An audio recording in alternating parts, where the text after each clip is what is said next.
Hello बच्चों, let's see this question. The question says, how is small intestine adapted to ensure complete absorption of food? कि small intestine जो हमारी है उसमें ऐसी कौन सी अडेप्टेशंस हैं जिससे कि वो इंश्योर कर लेती है कि फूड का कंप्लीट अब्जॉर्प्शन हो चुका है। तो इस क्वेश्चन का की कॉन्सेप्ट क्या होगा? Digestive system in humans. तो जो डाइजेस्टिव सिस्टम है ह्यूमंस में, उसी के अंदर एक पार्ट है हमारा which is called as small intestine.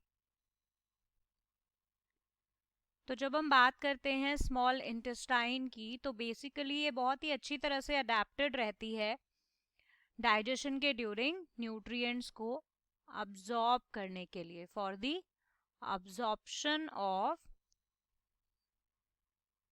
Nutrients during the process of digestion.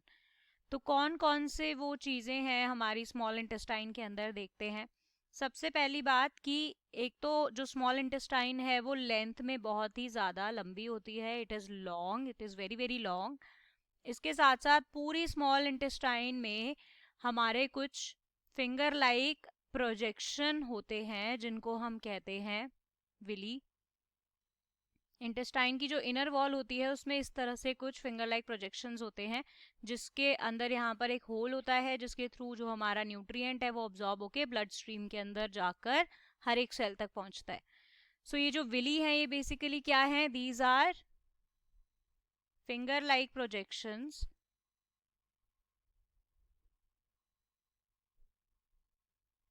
Finger like projections जिनसे ब्रश बॉर्डर अपीयरेंस हमारी आती है। और विली से क्या होता है? एक तो सरफेस एरिया इंक्रीज हो जाता है, और सरफेस एरिया इंक्रीज होने से रेट ऑफ अब्जॉर्प्शन भी बढ़ता है। रेट ऑफ अब्जॉर्प्शन भी इंक्रीज होता है।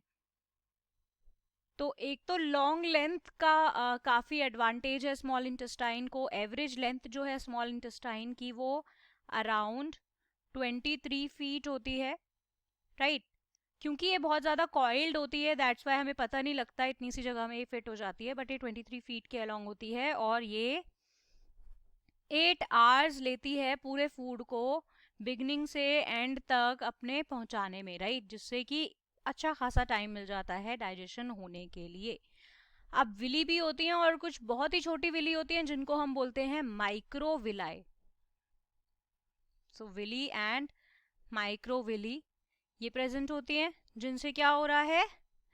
जिनसे सरफेस एरिया इंक्रीज होता है स्मॉल इंटेस्टाइन का और जो कि अब्जॉर्प्शन में हेल्प करती हैं, राइट। तो यहाँ पर ये दो चीजें हमने देखी। अब इसके अलावा एक और चीज होती है, थर्ड चीज क्या है? Muscular contractions. मस्कुलर कॉन्ट्रैक्शंस, हमें पता है पेरिस्टाल्टिक मूवमेंट क्या होती है। सपोज ये हमारा फूड पाइप है, यहाँ पर अगर खाना है तो इस तरह से एक मूवमेंट होगी और खाना ये आगे की तरफ मूव करेगा। तो कॉन्ट्रैक्शंस होते हैं मसल्स में जिनकी वजह से हमारे खाने की मूवमेंट पॉसिबल होती है, राइट। तो कॉन्ट्रैक्शन रिलैक्सेशन इस तरह से। तो ये जो मस्कुलर कॉन्ट्रैक्शंस होते हैं जो कि हमारे खाने को आगे की तरफ प्रोपेल कर रहे हैं स्मॉल इंटेस्टाइन से, ये क्या कहलाती है? इसको हम कहते हैं पेरिस्टेल्सिस और पेरिस्टेल्टिक मूवमेंट, राइट। तो एक तो ये फैक्टर हो गया। इसके अलावा एक और फैक्टर है जो कि रिस्पॉन्सिबल है, जिसे हम कहते हैं डाइजेस्टिव एंजाइम्स। ठीक है, डाइजेस्टिव एंजाइम्स यानी कि कुछ एंजाइम्स होती हैं जो कि सिक्रीट होती हैं कहाँ से? पैनक्रियाज से। कुछ एंजाइम्स जो हमारी हैं वो सिक्रीट होकर आती हैं पैनक्रियाज से, पैनक्रियाटिक जूस के अंदर, राइट। और बाइल आता है एंजाइम्स के अलावा, हमारा बाइल आता है। बाइल हमारा आता है लिवर से बनकर गॉल ब्लैडर में स्टोर होकर, राइट। और ये दोनों क्या करते हैं? स्मॉल इंटेस्टाइन में आकर जो हमारे न्यूट्रिएंट हैं उनको तोड़ते हैं राइट और कौन से न्यूट्रिएंट होते हैं? मेनली प्रोटीन्स होते हैं हमारे, इसके अलावा हमारे फैट्स होते हैं, इसके अलावा हमारे कार्बोहाइड्रेट्स होते हैं, राइट।